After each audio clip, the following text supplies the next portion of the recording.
Hello again, everybody, and welcome back to another episode of Test Flight in the UH-1 Huey. And after having gone through the takeoff and landing and got some basic aircraft handling under my belt, it's time now to move on and finally figure out communications and navigation.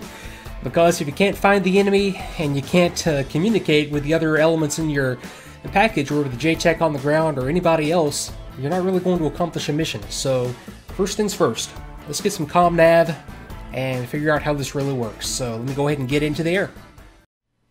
Okay, so here we are on the ground at Tsukimi Babushara, so flying on the coast. This is some very cool, interesting terrain to fly around in. So, okay, I'm going to have the tower to communicate with, and I've also got on this mission a wingman up, so that I'll be able to verify that my UHF communications with the wingman is working correctly. I also have a JTAC up on 30 megahertz VHF FM call sign Mantis, so we'll get to use all three radios, and then I'll also get to do some navigation, I'm sure, which reminds me, let me pull up my kneeboard and see what kind of nav aids that we have here in the area around Tsukimi. Okay, I've got an NDB right there on the field, and let me come on over and figure out what the... Okay, let's see here. I know there's a map in here that's going to give me a little bit better about, okay, some frequencies. Let me just go ahead and go over to Tsukimi, and I'll just work off of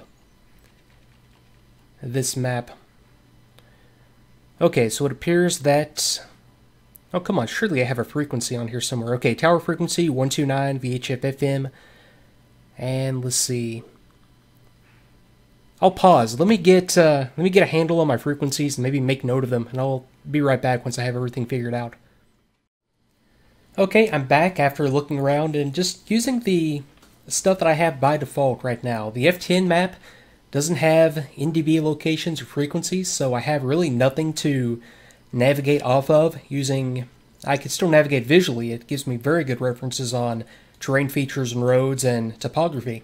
And I also have maps on my kneeboard that can help with that, but I have nothing to tell me frequencies, and that's really what I want on this, is to do that. I had nothing on my kneeboard that I saw. It doesn't mean it's not there by default. And also out here at Tsukimi, I have no ILS. So that means for this mission, I'm going to take off and land from here, but I'm going to fly out to another airfield with an ILS so that I can shoot an ILS approach. So, and this is really highlighting the importance of planning and preparation for the mission.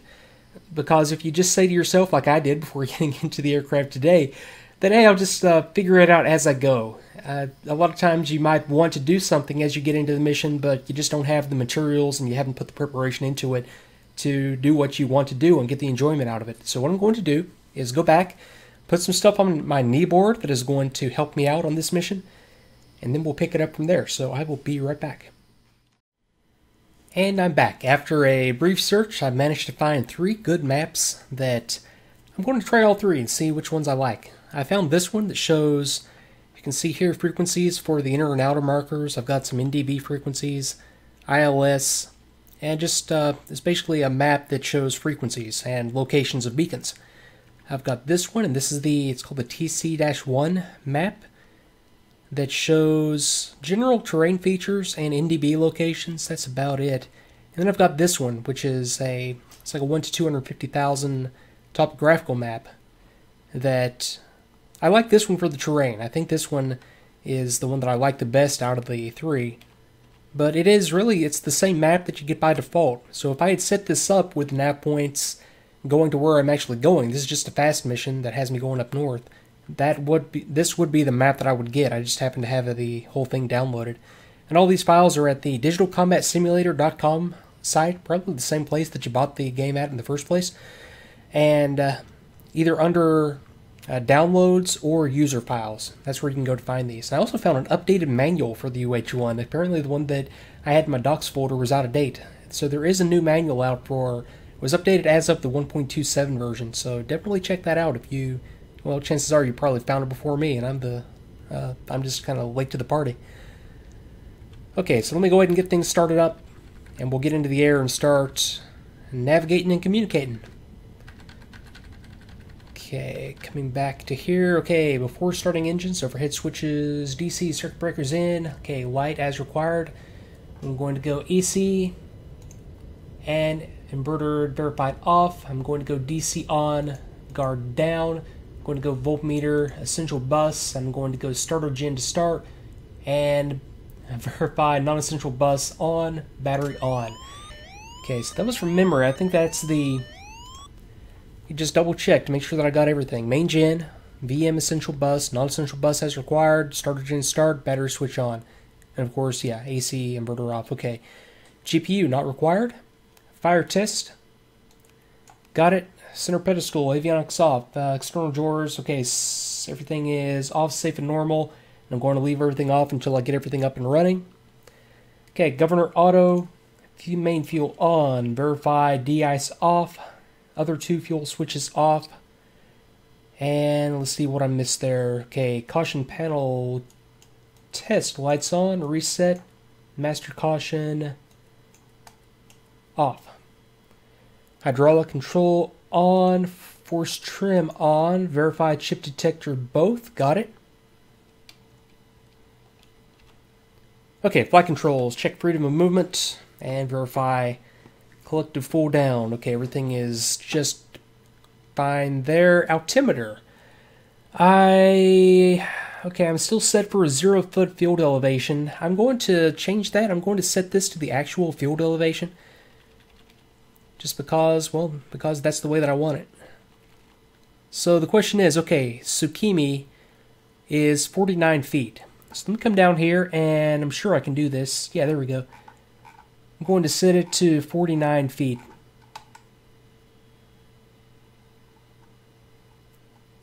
And that's going to be... Yeah, close enough. And that's going to be, what's that altimeter setting? 297... Is that 2975?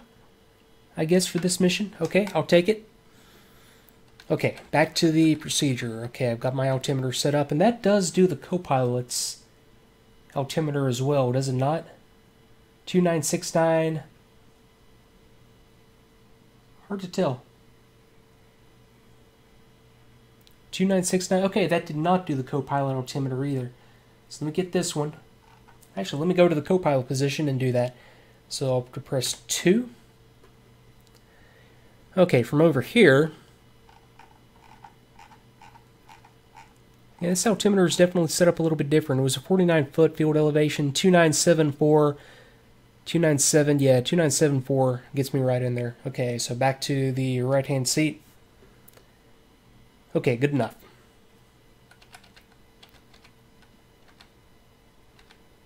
Okay, where was I? Okay, starting engine. Okay, let me see if I can just remember how to do this.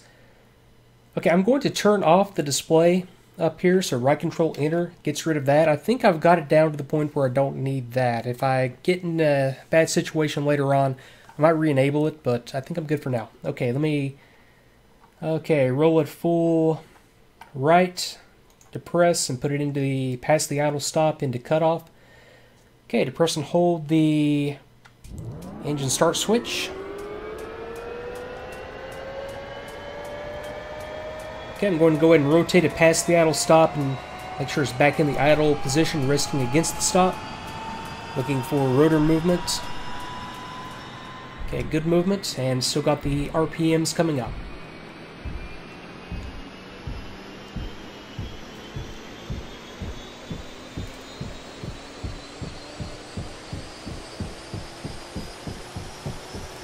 Okay, looking for 40% or 40 seconds, whichever occurs first.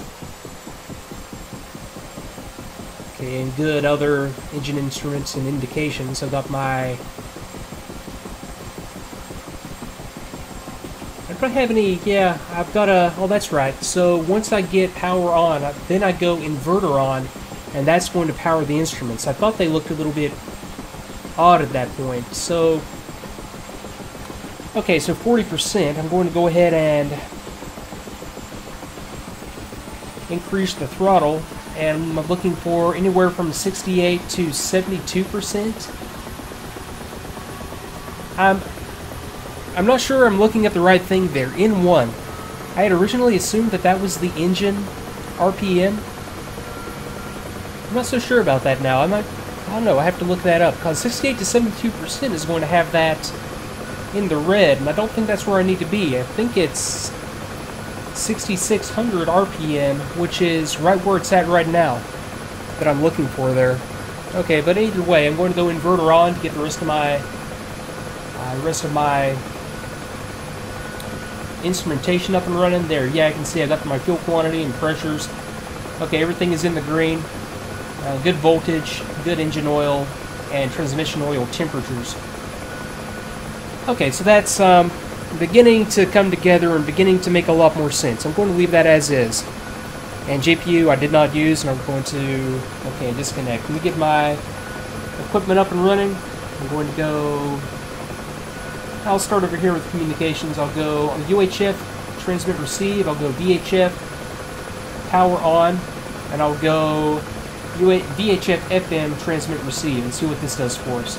251, I was not giving in during the briefing a frequency for UHF comm. Let me just do a quick comm check with my wingman just to see if that's it. So I want to go position 1.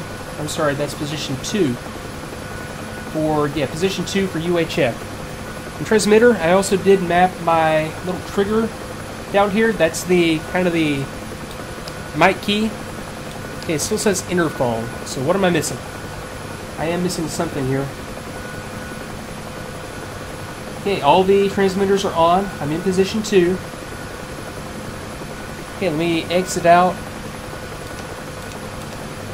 That should not be interphone. I am very, very confused right now why it says interphone, but let me just do a quick check with the flight and just rejoin and see if I get an acknowledgement.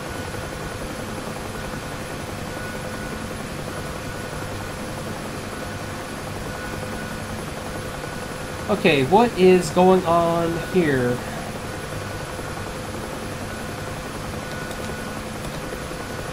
Okay, let me try this. Flights. Rejoin. That way.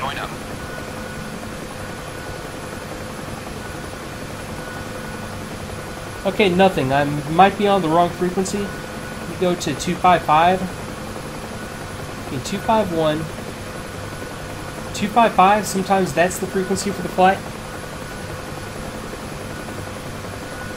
Flight, join up.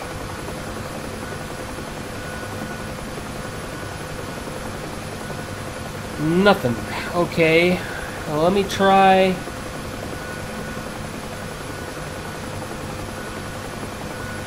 Let me try just the lowest. What is the lowest setting I can have this at? Well, I know that's not right.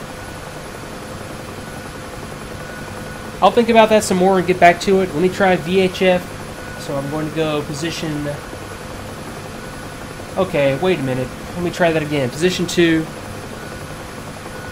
Flight. Rejoin. Flight, join up.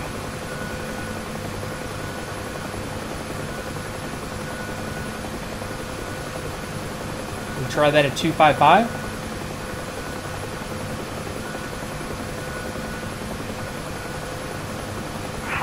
Join up. Okay, very, very confused, but it's just a simple matter of I don't have the right frequency. Let me go to VHF AM, and that'll be position 3.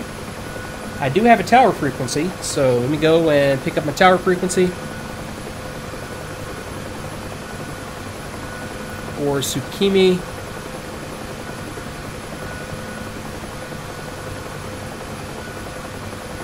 And organizing this, what I need is just a quick reference for this so I don't have to go from map to map. Okay, 129 VHF AM.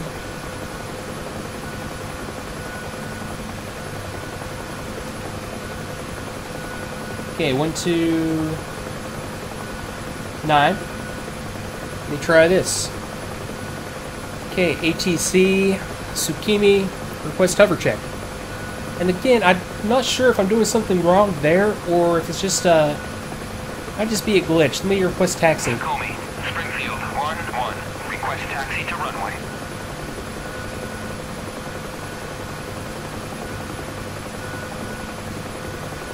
Okay, what in the heck am I missing here? Okay, volume?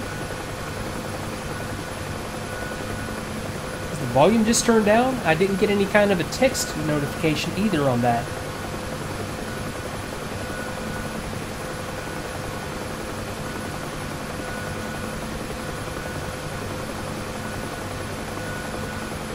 I just cannot imagine what I'm missing. Let me pause, go to the manual, and I'll be right back. And folks, that's going to do it for this edition of Test Flight in the UH-1 Huey. And I do figure it out in the next video. I was using the keyboard command for the radio, and that's not the thing to do in the simulation mode, apparently. There's a trigger that I have mapped to my cyclic that I'm supposed to be using and depressing to the second descent. But more details to come in the next video. Thanks again for watching, and I will see you next time.